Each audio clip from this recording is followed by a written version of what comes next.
나사로의 그 부활 얘기거든요. 38절부터 우리가 읽었는데 앞부분 말씀드리지 않았는데 여기까지 오기까지 그 마르다와 마리아가 사람을 보내서 예수님을 빨리 와서 지금 자기 남동생 나사로가 죽어가고 있다. 그런 얘기를 했어요. 예수님이 계신 곳은 예루살렘인데 2마일밖에 되지 않아요. 그러니까 뛰어오면 1시간이면 와요. 여러분. 빠른 걸음으로 오면. 그런데 이 소식을 듣고도 예수님은 이틀 동안을 더 그곳에서 지체하고 오시지 않았어요. 그래서 어떻게 됐습니까? 죽었습니다. 나사로가 죽었습니다. 그러니까 오늘 우리가 읽었지만 예수님이 뒤늦게 오니까 마르다가 마리아, 마르다, 나사로거든요. 3남매. 마르다가 마음이 상했습니다. 상당히. 그래서 오늘 말씀을 보면 38절 예수께서는 다시금 속으로 비통하게 여기시며 무덤 쪽으로 가셨습니다. 무덤 입구를 돌로 막아놓은 동굴이었습니다. 굉장히 비통한 마음으로 오셨어요, 예수님이. 근데 39절을 보십시오. 같이 한번 읽어볼까요? 39절 시작. 예수께서 말씀하셨습니다. 돌을 옮겨 놓아라. 죽은 사람이 누이 마르다가 말했습니다. 하지만 주여, 그가 저기 있은 지 사흘이나 돼 벌써 냄새가 납니다. 자, 예수님이 이제 나사로에게 다가가려고 하니까 돌이 있어서 돌을 치우라고 했는데 마르다는 이 예수님의 말씀을 듣고 반대했어요. 쎄한 겁니다, 지금. 뭐라고 얘기했습니까? 4일이나 됐습니다. 냄새가 납니다. 다 지났어요, 예수님. 이제 와서 뭐 어떻게 하시려고요? 다 끝났습니다. 네, 그 뜻입니다. 지금 마르다가 한 말이. 예수님이 이틀 늦게 오신 거는 맞아요. 근데 나사로를 어떻게 해보려고 다가가서 돌을 치우라고 했는데 마르다가 가로막은 거예요. 뭐 가로막았다기보다는 굉장히 냉소적으로 이야기한 것입니다. 자, 이 문제를 우리가 어떻게 봐야 되는가? 여러분, 이 말씀을 보면서 여러분들에게도 제가 질문하고 싶어요. 여러분들은 혹시 지나버린 문제, 기도할 수도 없는 그런 것이 있습니까? 누군가 그것을 들춰내려고 그러면 아유, 그러지 말라고. 다 지났다고. 다 부패해서 이제 냄새도 안 난다고 이제. 썩은 것은 돌아오지 않죠. 너무 지나가 버린 어떤 것이 우리에게도 있는가? 지금 성경은 우리에게 도전하고 있습니다. 나한테 예수님을 따르지만 열심히 잘 믿고 얼굴도 밝고 이렇게 하는 것 같지만 사실은 어떤 부분에 하나님에 대해서 이렇게 얼어 있는 그 부분은 냉소적이고 까칠한 그런 부분이 혹시 있는가? 남아 있는가? 사람들한테 실망을 하면 회복할 수는 있지만 하나님한테 실망을 하면 답이 없는 것 같아요. 우리가 사람한테 실망하면 하나님께 가잖아요. 근데 하나님한테 실망을 하면 답이 없는 것 같아요. 그래서 이 마르다 말 속에는 뼈가 있습니다. 누구보다 예수님하고 친했다고 생각했던 이 세 남매예요. 마르다, 마리아, 나사로. 그 향유 옥합을 깬 사람이 마리아예요, 여러분. 그 집에 예수님이 가셨을 때 그 엄청난 비용이 들어간 옥합까지 깨서 헌신을 다짐했던 칭찬받았던 가정인데 내 동생 죽어갈 때 왜 옆으로 오시지 않았어요, 예수님? 라고 항의의 마음이 있는 거예요. 어디 계셨어요, 도대체? 서운하면 하나님 말씀도 빛을 잃어요. 서운하면. 말씀도 들어오지 않아요.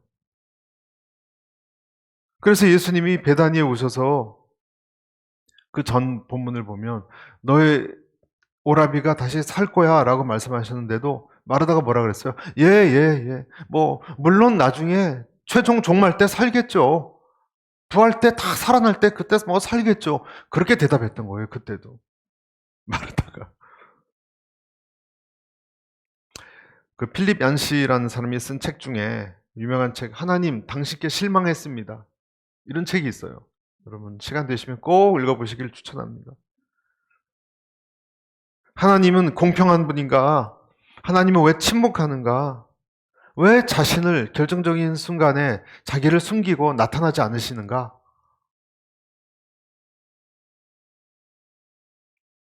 여기에 대한 책입니다.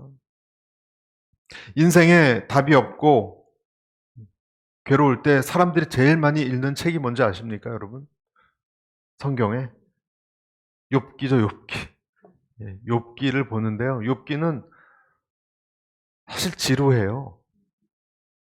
40몇 장이나 되는 그 긴 속에 친구들하고 대화하는 것밖에 없고 또 어려워요. 뭔 얘기인지 모르겠어요.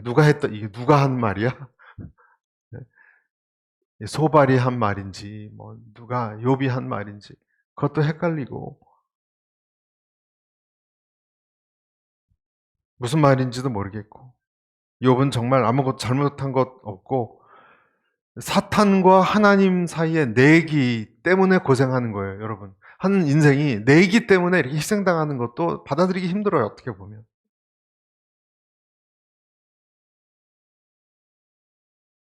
그런데 그리고 또 욥이 너무 불쌍하고 이해가 되지 않습니까? 욥의 심정이 다 잃어버리고 몸까지 병에 걸려가지고.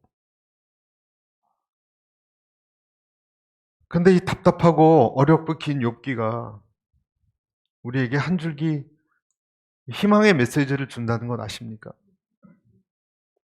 신기하게도. 욥에 대해서 하나님하고 사탄이 내기를 한 그 핵심은 뭔가요? 여러분, 핵심이 뭔가요? 그 긴 욥기의 핵심이 뭔가요? 사탄하고 하나님하고 무슨 내기를 했죠? 사탄이 그랬죠. 아, 저 사람 복 주니까 하나님을 사랑하는 거지. 복을 다 걷어가 보세요. 하나님 저주하고 떠날 거예요. 그 문제예요. 그러니까 복만을 위해서 하나님을 사랑하는 것이냐? 사람은 그냥 복을 얻기 위해서 우리가 이렇게 기도도 하고 뭐 거룩한 채 하고 주님을 따라가는 거냐? 오직 조건 때문에 어떤 하나님이 아니라 하나님의 어떤 조건 때문에 그런 것이냐? 아니냐? 이 문제입니다. 인간의 어떤 자유의지에 대한 어떻게 보면 굉장히 중요한 질문이에요. 사람은 그런 것을 안 주면 하나님을 저버리는 그런 존재냐? 지금 욥이 당하는 시험이나 마르다가 당하는 시험이나 여러분 본질적으로 똑같은 내용이에요. 그렇죠? 늦게 왔으니까 예수님 말씀이 안 들어온다는 거예요, 지금. 예수님이. 내 남동생, 내 오라버니가 죽으니까 예수님이 뒤늦게 도착한 것이 그래서 나한테 뭐라고 말씀을 하시는 것 같은데 시험이 든 것입니다. 마르다, 욥처럼 하나님은 지금 우리에게도 오늘 이 말씀을 읽으면서 우리에게도 똑같이 질문하시는 거예요. 어떤 질문을 하십니까? 너는 내가 너한테 늦게 오면 그래도 나를 저버리겠느냐? 나를 떠나버리겠느냐? 내가 숨어 있으면 불공평하면 하나님을 너는 떠날 것이냐?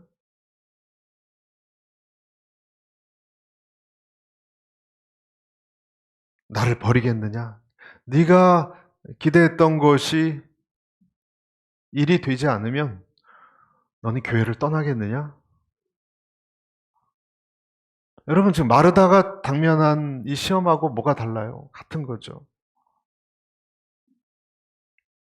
불만이 많지만 여러분 이런 질문을 우리가 들으면 긴장됩니다. 아무 말도 할 수 없어요.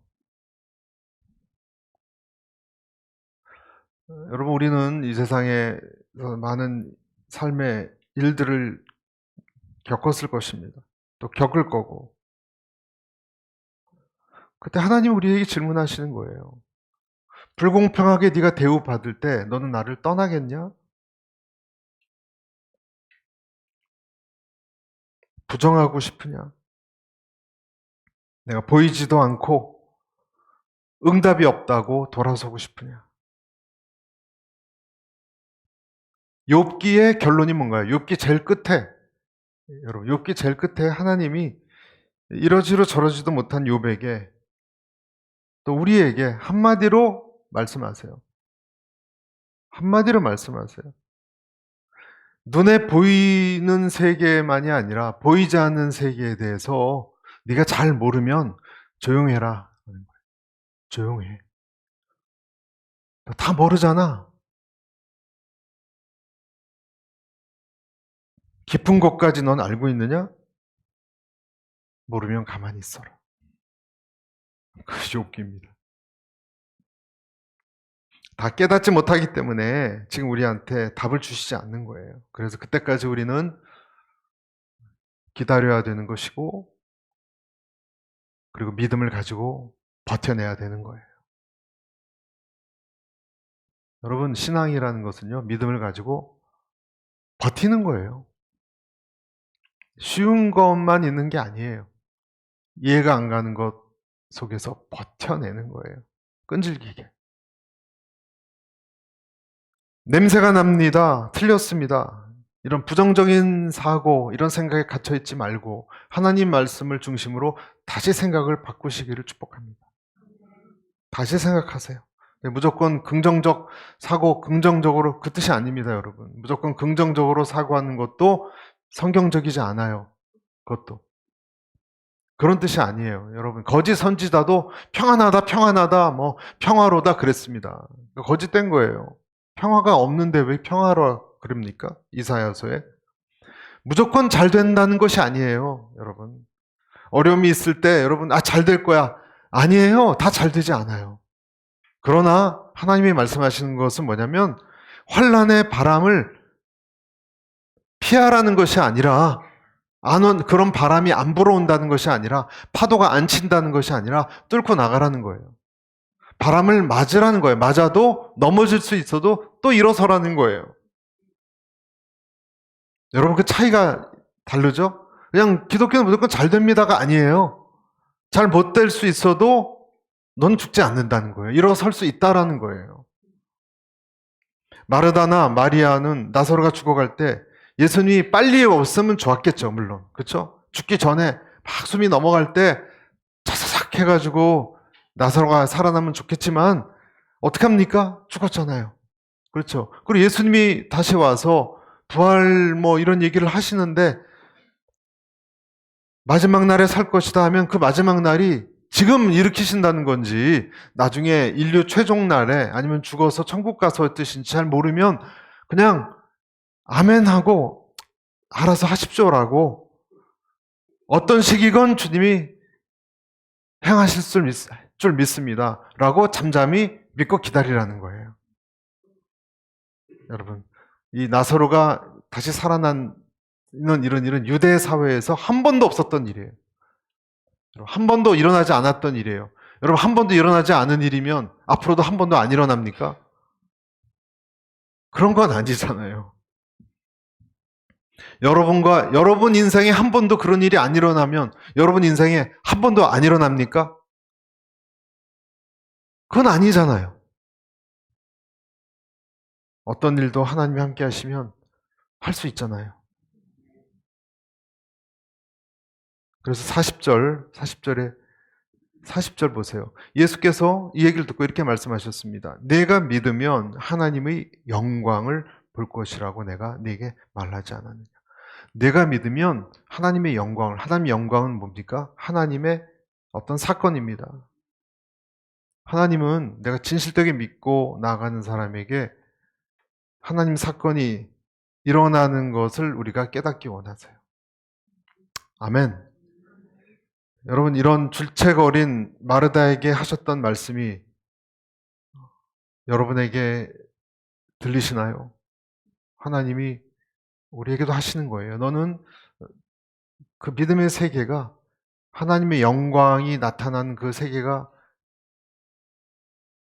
이해가 안 가도 너는 그것을 받아들일 수 있겠냐? 그 세계가 있다는 거예요. 넌 나를 의지하여라. 여러분, 이것이 늘 우리가 생각해야 될 생각입니다. 여러분, 그냥 거리 보고 이렇게 비 오고 축축하고 낙심되고 이게 다가 아니에요. 예수님이 지금 이 설교 시간에 여러분에게 지금 또 도전하는 거예요. 혹시 낙심되고 부정적인 마음이 있으면 그게 다라고 생각하냐? 다 잘 모르면 가만히 있어. 라고 말씀하시는 거예요. 네가 모르는 세계가 있다. 하나님의 영광을 보리라. 그 말 앞에 너는 그것을 받아들일 수 있겠냐? 여러분, 영광을 보리라 이 얘기를 했을 때 마르다는 주춤했지 않았겠어요? 주춤하지 않았겠어요? 여러분, 이 세상에 모든 게 좀 절망적이고 힘들 때 저와 여러분이 의지할 수 있는 것, 그것은 뭔가요? 하나님 말씀 기대는 것밖에 없습니다.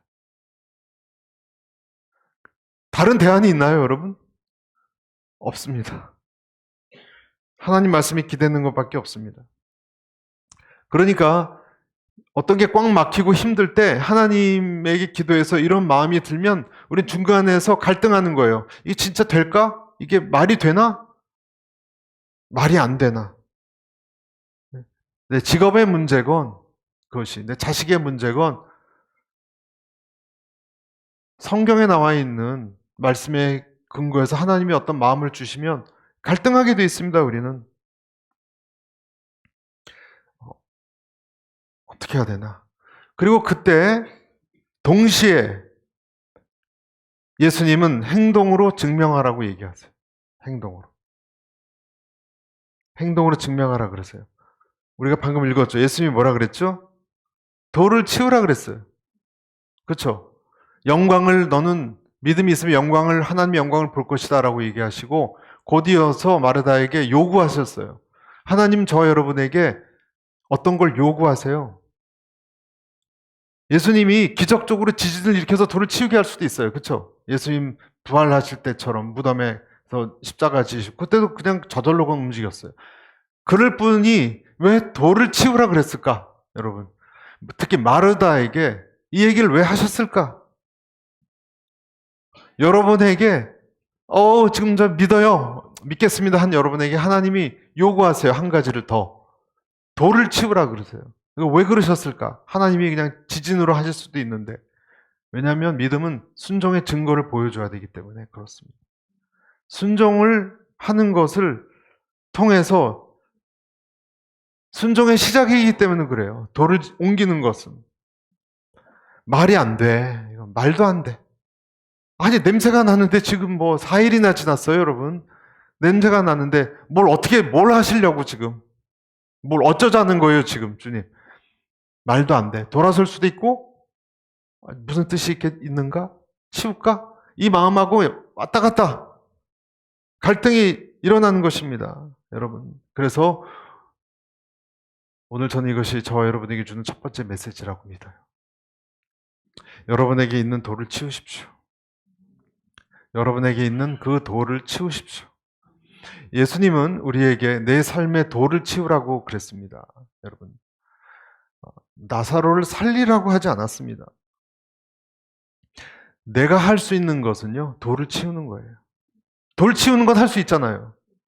할 수 있는 게 있고 할 수 없는 게 있거든요. 예수님이 명령하시는 것은 할 수 있는 걸 명령하시는 거예요. 돌 치우는 건 할 수 있잖아요. 근데 믿음이 필요하잖아요. 그리고 갈등이 있잖아요. 그러니까 내가 할 수 없는 것은 못하고 할 수 있는 것을 내가 쉽게 할 수 있다고 생각해도 쉬운 건 아니에요, 이건. 왜냐하면 내 마음이 일단 바뀌어야 돼요. 기대감이 있어야 돌을 치워요. 근데 그것을 주님이 우리한테 도전하시는 거예요. 간단한 게 아니기 때문에. 마음이 바꿔야 되기 때문에. 여러분, 아까 제가 말씀드렸지만 내 삶에 오래 묵은 어떤 것이 있으면 거기에 대해서 냉소적이고 마음 닫아놓고 그냥 오래 그냥 쾌쾌 묵혀놓습니다. 주님이 거기에 돌을 치우라고 하시면 여러분 돌을 치우시기 바라요. 어떤 사람은 인생 무게에 돌이 여러 개 있을 수 있어요. 매일매일 치우셔야 돼요. 에이, 안 될 거야. 그러는 것이 아니라 또 돌을 치우는 거예요. 내가 할 수 있는 거잖아요, 그거는. 여러분 할 수 있는 것은 친절하게 누군가를 대하고 좀 한 번 웃고 좀 긍정적인 말을 하고 좀 누구를 또 만나고 이런 것은 할 수 있잖아요. 큰 문제는 해결이 안 돼도 큰 문제도 하나님께 맡기라니까요. 내가 할 수 있는 거는 돌을 치우는 거예요. 그거를 주님이 보신다는 거예요. 여러분 요셉을 한번 보세요. 요셉처럼 가라앉기 쉬운 사람이 어디 있습니까? 그 보디발 집에 가면 편하게 놔두질 않았어요. 아침부터 노예로 안 일어나면 때려서라도 일 시켰습니다. 얼마나 인생을 포기하고 싶겠어요. 요셉 생각해 보세요. 그 어린 나이에 얼마나 인생을 그냥 포기하고 난 내 인생은 비참해. 사는 게 무슨 의미가 있나? 이렇게 생각하고 그냥 던져버렸을 수도 있어요. 그렇지만 아침마다 부정적인 마음의 돌을 치웠어요. 그리고 또 일어났어요. 열심히 오후에도 또 포기할까? 그 돌을 또 치웠어요. 감옥에 가서도 또 치웠어요. 그렇게 계속 어떻게 치울 수 있었을까? 요셉 마음속에는 그때마다 번뜩번뜩거리는 꿈 같은 것이 생각났을 거예요. 혹시 이것이 하나님의 어떤 뜻이 아닐까? 여러분 그런 마음이 있었기 때문에 또 자기 안에 자꾸 자기를 내리누르는 이 돌멩이들을 치웠던 겁니다. 여러분에게 이 돌멩이가 치워져야 햇볕이 들어올 수 있어요. 돌을 치우면 여러분 죽었던 잔디도 살아나요. 햇볕이 들어올 수 있어요. 신앙이 있는 사람에게는 돌을 치우는 능력이 생겨요, 여러분. 미즈노 겐조라는 사람이 있습니다. 들어보셨나요? 미즈노 겐조라는 일본 사람이에요. 이 사람은 초등학교 4학년 때 열병을 앓고 뇌성마비 진단받은 사람이에요. 그 다음부터 몸을 움직일 수도 없고 그리고 뇌성마비가 됐기 때문에 4학년 때 초등학교 언어 능력도 잃어버렸어요. 말도 못해요. 몸도 못 움직이고 말도 못해요, 여러분. 목 이하로. 그렇게 돼버리고 말았어요. 내 생각을 전달하는 방법은 하나 할 수 있는 게 있었어요. 온몸에 다 잃어버리고. 하나 할 수 있는 게 눈 깜빡이는 건 할 수 있어요. 눈 깜빡이는 것만 할 수 있었어요. 깜깜한 어둠 속에 있었던 이 절망스러운 이 소년에게 미야오 목사님이란 분을 통해서 생명의 빛이 비추기 시작했는데 시력이 있었고 청력이 마지막 남아서 그때부터 성경을 읽고 포기하지 않고 살아가는 힘을 배웠습니다. 그리고 자기가 받은 은혜를 하나님을 너무너무 경험을 해서 자기가 받은 은혜를 이제는 외부에 표현하는 것을 시작했어요. 이 벽에다가 어떤 그 도화지 같은 걸 크게 붙이고 50음도표 글자를 엄마가 이렇게 기억, 니은, 디귿, 리을 이런 식으로 디귿 가면은 깜빡거리는 거예요, 눈을. 그러면 한자 이렇게 디귿 쓰고 그래 원하는 글자가 이랬으면 한 글자가 되고 글자가 모여서 두 개가 되고 그래서 단어를 만들고 문장을 쓰고 그랬습니다. 여러분. 이 사람 사진 보여드릴까요? 위에가 엄마고 밑에가 이분이에요. 네, 이분이 쓴 시 읽어드릴게요. 하나님이란 시입니다. 하나님 33년 전에 뇌성마비가 되었을 때 하나님을 원망했습니다.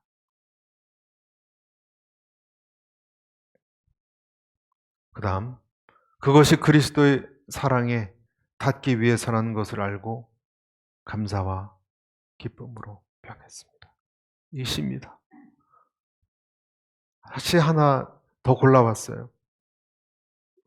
어머니가 돌아가셨어요. 자기 그 글을 깜빡일 때 글을 해줬던 유일한 엄마가 돌아가셨어요. 그때 쓴 시예요. 울지 마세요. 어머니를 잃은 나를 위해서 울지 마세요. 더 이상 울지 마세요. 마음속은 이상할 정도로 잠잠합니다. 그리스도가 나와 함께 계셔주기 때문일까요? 네, 시스편을 골라왔어요. 이번 책도 제 서고에 꽂혀 있는데 감사는 밥이다라는 책이에요. 이만큼 두꺼운 시인데 그 시를 쫙 적어놓은 책인데 정말 감동적이에요, 여러분. 얼마나 감사하며 지금은 돌아가셨습니다. 84년도에 죽었습니다. 어머니가 떠난 이후에 조카 딸이 한 장 한 장 성경을 넘겨줘서 그걸 눈으로는 볼 수 있으니까, 그리고 이 겐조의 눈 깜빡임을 읽고 기록하는 거는 재수 씨가 도와줘서 시를 계속 써내려갈 수 있었다 그래요.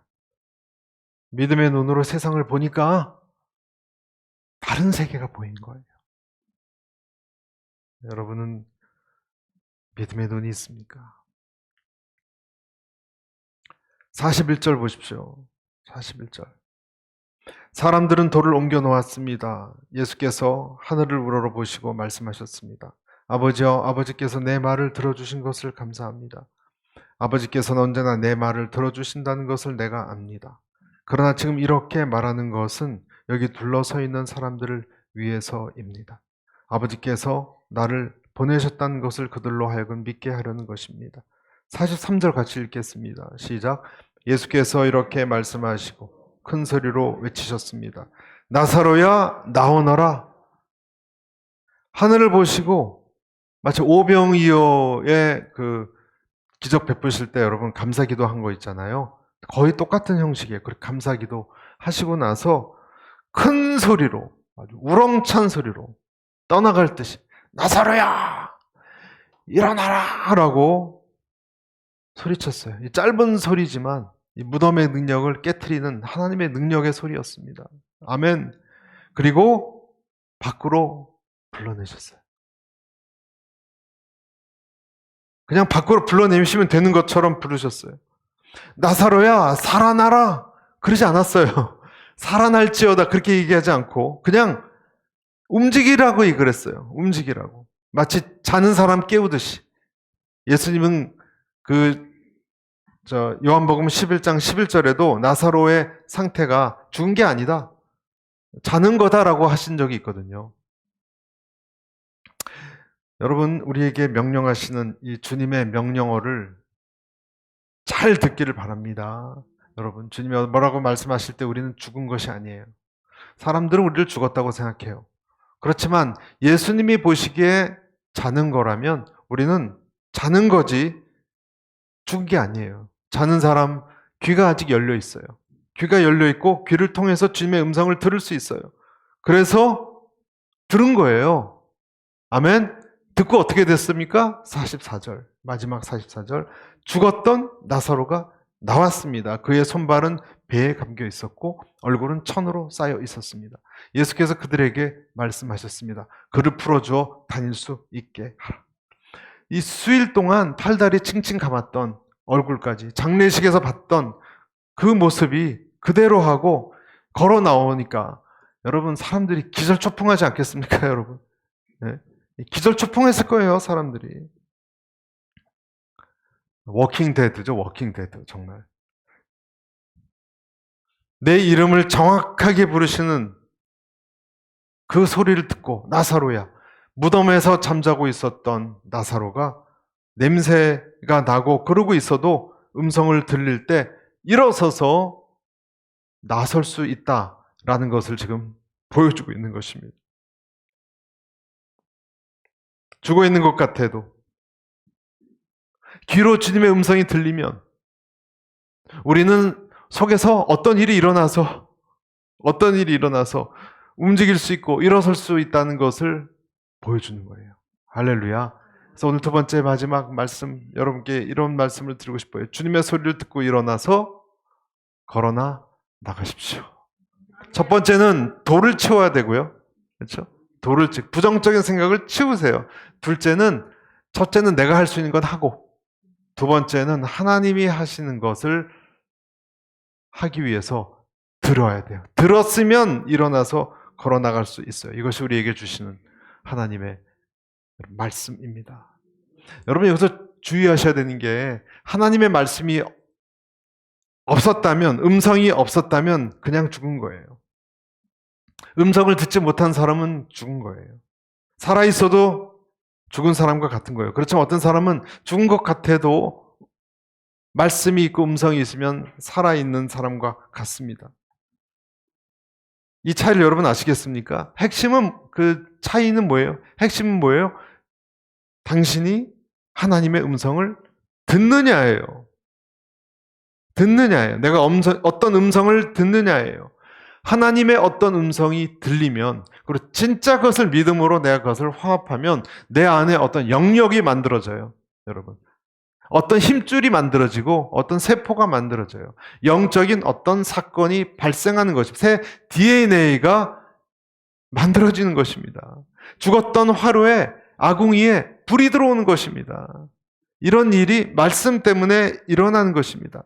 아담을 여러분 흙으로 빚으셨잖아요. 그렇죠? 아담을 흙으로 빚고 어떻게 했어요? 하나님이 숨을 들여서 마시게 했잖아요. 하나님의 말씀은 숨으로 돼 있어요. 그렇죠? 하나님의 말씀은 그의 감동으로 된, 감동의 호흡, 숨이에요. 그러면 우리가 흙으로 만들어졌을 때 아담이 흙과 하나님의 숨으로 만들어졌다면 우리가 죽었다가 다시 살아날 때 하나님의 숨이 들어가면 어떻게 돼요? 살아날 수밖에, 논리적으로 그렇게 될 수밖에 없는 거예요. 믿음으로 그것을 취하는 사람은 영적으로 일어난 이유가 여러분 여기에 있는 것입니다. 일종의 화학 반응과도 같은 거예요. 나를 만든 원료니까, 여러분 사람을 만든 원료가 흙과 하나님의 숨이에요. 우리가 말씀을 듣고 그 말씀에 화합해서 힘을 얻는 원리는 아담을 창조했을 때 원리가 똑같아요. 왜? 원래 원료니까. 그러니까 말씀이 힘이 생기는 거예요. 여러분. 그래서 난로에 불이 붙는 거예요. 다른 것으로는 불이 붙지 않아요. 여러분 뼈와 살에 힘이 붙고 근육이 붙어서 일어나게 될 줄로 믿습니다. 여러분, 엘리야에게 세미한 음성이 들렸다 그랬죠? 에미야에게 지진도 불도 아무것도, 바람도 아무것도 엘리야 마음을 일으키지 못했어요. 하나님의 세미한 음성을 듣고 바람 가운데나 지진 가운데 계시지 않고 세미한 음성으로, 소리로 다가오셨어요. 엘리야야, 네가 여기 왜 있느냐? 그러셨어요. 사람들이 다 죽이고 이제 저만, 제 목숨만 노리고 있습니다. 전 이제 저 좀 데려가세요. 저 좀 데려가세요. 못 살겠습니다. 죽고 싶습니다. 그럴 때 주님이 세미한 음성으로 너 여기서 뭐 하고 있느냐 그러셨어요. 우리의 삶의 의지를 꺾는 일들이 일어나면 여러분, 어떤 내가 그렇게 추구했던 것들, 원했던 것들, 또는 내 있는 상태를 도저히 버틸 수 없는 일이 일어나면 사람들은 대부분 이성을 잃어요. 이성을 잃고 삶의 의지가 꺾여버립니다. 삶의 의지가 꺾이면은 문제가 생겨납니다. 삶의 의지가 꺾이는 이유는 내가 이 문제를 도저히 해결할 수 없다라고 느끼기 때문에 그래요. 그럼 극단적인 행동까지 하는 사람이 있습니다. 1억 원을 해결할 수 없어서 그 전에 한국에 남성연대라고 있었습니다. 남성연대 대표가 한강에 투신한 기사를 읽었습니다. 1억 원이 없어서. 결혼한, 여러분 우리는 중소기업 사장이 부도나면 자살한다. 이해가 안 가죠. 근데 하나님이 없는 사람에게는요. 그것밖에 없었는데 이게 무너지면 다른 방법을 못 찾아요. 심리적으로 그렇게 되나 봐요. 결혼을 한 경찰관이 있었는데 자기의 결혼한 경찰관인데 불륜의 여인이 있었어요. 불륜의 여인이 있었어요. 불륜의 여인이 어느 날 임신했다 그랬습니다. 그래가지고 놀라서 이제 300만 원 줄 테니까 그만 만나자 그랬습니다. 그랬더니 300만 원이 너무 작다고 더 달라고 싸움이 붙었는데 핸드폰을 막 경찰관 핸드폰을 막 뺏으려고 그러니까 남자가 나 당신 부인한테 다 알려보겠다고. 당신 이런 거 다 알려버리겠다고. 300만 원 갖고 어떻게 하라고 그러냐고. 그러니까 이 몸싸움이 일어나다가 얼굴을 핥혔습니다. 경찰관 얼굴을. 휴대전화를 뺏으면서 분노가 극에 달해서 목을 졸라서 여성의 생명을 앗아갔습니다. 문제가 발생했는데 해결할 수가 없으니까 선을 넘는 행동을 하고 만 거예요. 인기 있는 연예인들이 자기 연기력과 자기 외모를 비하하는 인터넷 댓글이 계속 도배를 하면 해결하지 못하고 하다 해결 못하고 인생을 포기하는 경우가 많지 않습니까, 여러분? 인간이 그렇게 약해요.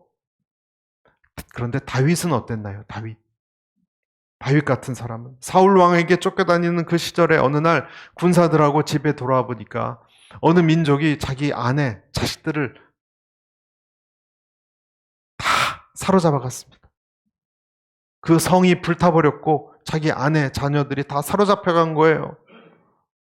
그래서 성경에 보니까 그때 다윗과 그와 함께한 부하들이 울 기력이 없도록 소리 높여 하늘을 보고 울었다고 나와요. 그리고 격분한 다윗의 부하들이 다윗을 돌로 쳐서 죽이려고 했습니다. 그런데 성경이 사무엘상 30장 6절 이렇게 되어 있습니다. 같이 읽어볼까요? 백성들이 자녀들 때문에 마음이 슬퍼서 다윗을 돌로 치자 하니 다윗이 크게 다급하였으나 그의 하나님 여호와를 힘입고 용기를 얻었더라. 아내들 잃고 자식 잃고 성은 불탔고 돌아와 보니까 부하들도 자기를 돌로 쳐 죽이려고 그러고 어떡합니까 여러분 그때. 그런데 그때 다윗은 뭐라 그러죠? 여호와를 힘입고. 어떻게 여호와를 힘입을 수 있나요? 하나님의 말씀을 기억한 거죠. 하나님을 떠올린 거죠. 하나님 하고 부르짖고 하나님께 기댄 거죠. 그리고 그 말씀에 따라서 생각을 다시 바꿔먹은 거죠. 그러니까 용기를 얻었더라. 힘을 얻었습니다. 언젠가 저는 제 자신이 어떤 문제가 있어서 얼굴을 정말 무릎 사이에 엘리야처럼 파묻고 기도했던 적이 있어요. 여러분, 이래봬도 저도 크고 작은 좀 환란이 있었어요. 제 인생에도. 중요한 인생 결정 앞에서, 낙심되는 일 앞에서, 또 제가 상처받은 일 때문에 너무 괴로워서 분을 사귀지 못하고 낙심함 가운데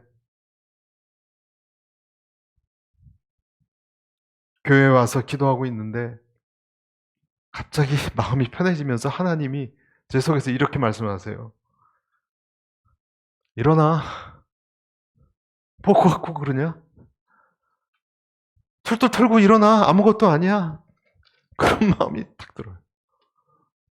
그러니까 갑자기 고민했던 것이 아무것도 아닌 것처럼 되고요. 아, 하나님이 계신데 뭐가 문제인가? 이런 생각이 들어서 그냥 스르르 일어났어요, 여러분. 그냥 그런 마음을 하나님이 팍 주셨어요. 너 왜 그러냐? 별것도 아닌 문제 갖고. 일어나. 나가서 밥 먹어, 집에 가서. 아까도 말씀드렸듯이 엘리야에게 하나님 나타나셔서 그렇게 말씀하셨어요. 엘리야는 저 죽을 것 같아요. 데려가세요. 절 죽이려고 사람들이 저만 보고 있어요. 아합 왕과 이세벨하고 그 사람들이. 주님이 뭐라 그러셨어요? 일어나. 뭐 하고 있냐 여기서? 너 같은 사람 7,000명이나 더 있어. 괜찮아. 내가 너한테 할 일을 알려줄게. 그리고 새로운 길로 인도하셨습니다.